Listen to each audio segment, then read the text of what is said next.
À 7h05, la question santé d'Europe 1 avec vous, Thomas Soto.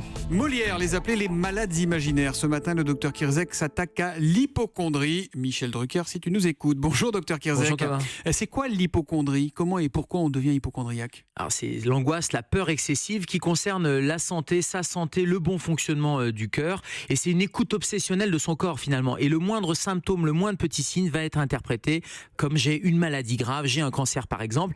Donc pourquoi on appelle hypocondriaque ? Parce que l'hypocondre, vous savez Thomas, anatomiquement c'est la zone qui est sous les côtes à droite, au niveau du foie. C'est une zone qui est souvent sensible, c'est le siège de la vésicule biliaire et puis c'est le siège de palpation des médecins. Donc voilà pourquoi les gens hypocondriaques, un peu sensibles à leur corps, avaient souvent mal à cette zone-là et ça a donné le nom à cette maladie. Puis une autre maladie un peu dérivée, c'est la nosophobie, c'est le fait d'avoir peur d'attraper des maladies, par exemple en touchant une table, peur des microbes, c'est la nosophobie qui est un peu un dérivé de l'hypocondrie. Alors je citais Michel Drucker en plaisantant, mais c'est vrai qu'il est vraiment hypocondriaque, il en parle souvent et il raconte que c'est une vraie souffrance d'ailleurs psychologique. Il faut consulter, ça se soigne. Comment ça soigne l'hypocondrie ? C'est une vraie souffrance parce que ce sont de fausses maladies, mais de vrais symptômes, des palpitations, des douleurs et de grandes angoisses. Donc il faut vraiment ne pas se laisser déborder par ces angoisses et l'hypocondriaque a besoin d'être rassuré. Alors parfois il se rassure tout seul ou il essaye de se rassurer par des sites internet, des lectures, etc.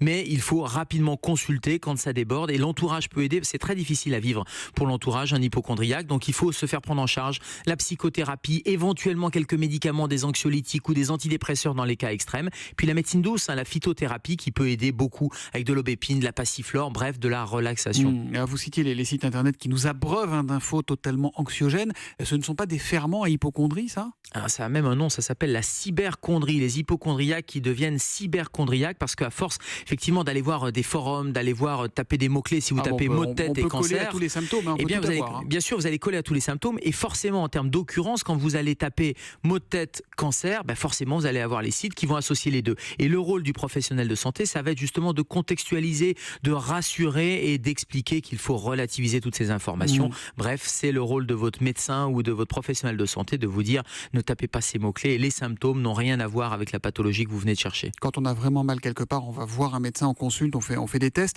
Est-ce qu'un hypocondriaque, au-delà des problèmes psychologiques, peut se rendre vraiment malade ? Est-ce qu'il peut se déclencher des maladies graves ? Alors, c'est tout le problème, tout le champ de la psychosomatique. Alors, un cancérophobe ne va pas attraper un cancer. Ça, c'est sûr. En revanche, ça peut indirectement jouer via le stress, par exemple, de manière indirecte, avec une augmentation de l'hypertension artérielle ou une aggravation d'un ulcère. Donc, les effets indirects du stress, oui.